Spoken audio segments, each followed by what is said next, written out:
Welcome to AB tutorial. ఇక ఈరోజు వచ్చేటి తెలంగాణ రాష్ట్రానికి సంబంధించి రీసెంట్గా ఆ యొక్క రాష్ట్రానికి సంబంధించిన రాష్ట్ర సీఎం తెలంగాణ అసెంబ్లీలో కాంట్రాక్ట్ అండ్ అవుట్సోర్సింగ్ ఉద్యోగులకు సంబంధించి రెగ్యులరైజేషన్ గురించి మాట్లాడడం జరిగిందనమాట. సో దానికి సంబంధించి ఇప్పుడు అప్డేట్స్ అయితే రావడం జరిగింది.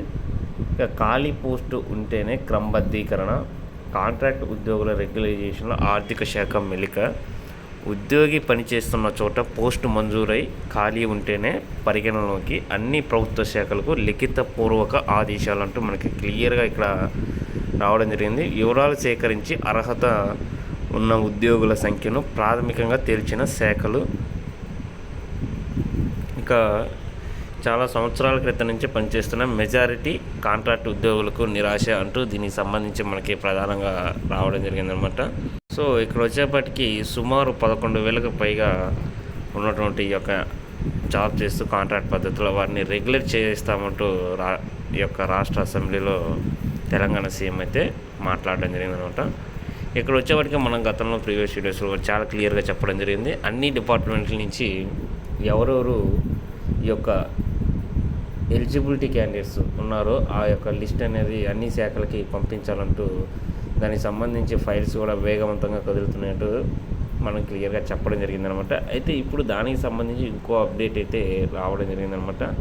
సో ఇక్కడ వచ్చేపాటికి తెలంగాణ రాష్ట్ర వ్యాప్తంగా ఏళ్ల తరబడి పనిచేస్తున్నటువంటి ఈ యొక్క కాంట్రాక్ట్ ఉద్యోగులకు సంబంధించి రెగ్యులరైజేషన్కి సంబంధించి ఈ యొక్క రాష్ట్ర ప్రభుత్వం అయితే ప్రజెంట్ ఏదో ఒక రకంగా క్లారిటీ లేకుండా అంటే మెలిక పెడుతూ ముందుకు వెళ్తుంది. వీరిని ఎప్పుడు రెగ్యులేట్ చేసేదంటూ ఇక్కడ రావడం జరిగిందనమాట.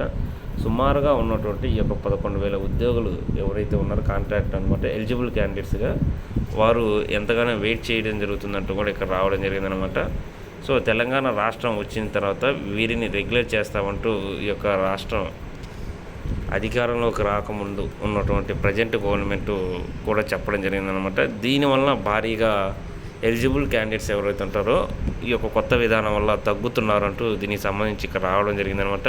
అదేవిధంగా ఈ యొక్క గిరిజన సంక్షేమ పాఠశాల కానివ్వండి, ఆశ్రమ పాఠశాల ప్రత్యేక నోటిఫికేషన్ ద్వారా కాంట్రాక్ట్ రెసిడెన్షియల్ టీచర్లు సిఆర్టీని 2003లో నియమించారన్నమాట. ఈ పద్ధతిలో నియామకాలు చేపట్టగా తెలంగాణ ఏర్పాటు నాటికి 1237 మంది మాత్రమే రాష్ట్ర గిరిజన సంక్షేమ శాఖ ప్రాథమికంగా గుర్తించింది. అయితే డైరెక్ట్ రిక్రూట్మెంట్ కింద ఉన్న ఖాళీలు 901 ఉండగా రోస్టర్ పాయింట్లు రిజర్వేషన్ల వారీగా అర్హత ఉన్న సిఆర్టీలు వచ్చేవాటికి 159 మంది మాత్రమే కాగా రోస్టర్ మినహాయింపుతో మనకి మరో 42 మంది అర్హత ఉన్నట్లు గుర్తించిందనమాట. మొత్తంగా 201 మంది మాత్రమే క్రమబద్ధీకరణకు క్వాలిఫై అయినట్లు ఇక్కడ ఒక అంచనాకైతే రావడం జరిగింది. సో సుమారు 1237 మంది కాంట్రాక్ట్ ఉద్యోగులు అర్హత సాధిస్తున్నారంటూ ఇక్కడ దీనికి సంబంధించిన పర్సెంటేజ్ వైజ్గా ప్రజెంట్ ఆర్థిక శాఖ పెట్టినటువంటి ఈ యొక్క కొత్త విధానం వల్ల మెజారిటీ కాంట్రాక్ట్ ఉద్యోగులకు నిరాశ ఆందోళనకు గురవుతున్నారంటే ఇక్కడ రావడం జరిగిందనమాట. సో అదేవిధంగా మనకు ఆంధ్రప్రదేశ్ రాష్ట్రానికి సంబంధించి 14-15 ఏపీపీఎస్సీ అసిస్టెంట్ ఇంజనీరింగ్ సర్వీస్ పరీక్షలు అంటూ పరీక్షా కేంద్రాల కోడ్ వివరాలు అంటూ దీనికి సంబంధించి డిస్టిక్ వైజ్ సంబంధించి మనకి క్లియర్గా ఇవ్వడం జరిగింది. ఇక 1000 వరకు ఈ యొక్క ఎగ్జామ్స్ రాయడం అనేది జరుగుతుందన్నమాట. పరీక్షల నిర్వహణ అన్ని ఏర్పాట్లు పూర్తి చేసిన డిఆర్ఓ అంటూ ఈ యొక్క Andhra Pradesh computer based online assistant అనమాట ఇంజనీరింగ్ సర్వీస్ పరీక్షలు 12 జిల్లా కేంద్రాలలో 12 కేంద్రాలు నిర్వహిస్తున్నట్లు ఇక్కడ పకడ్బందీగా ఏర్పాటు చేశారంటూ దానికి సంబంధించి ఇక్కడైతే అప్డేట్స్ అయితే రావడం జరిగిందన్నమాట. సో ఇది ప్రధానంగా ఈరోజు ఆంధ్రప్రదేశ్ అదేవిధంగా తెలంగాణ రాష్ట్రానికి సంబంధించిన అప్డేట్స్ అనమాట. ఇలాంటి మరిన్ని లేటెస్ట్ అప్డేట్స్ కోసం ఈ యొక్క ఛానల్ని లైక్ చేయండి, షేర్ చేయండి, సబ్స్క్రైబ్ చేయండి. Thank you.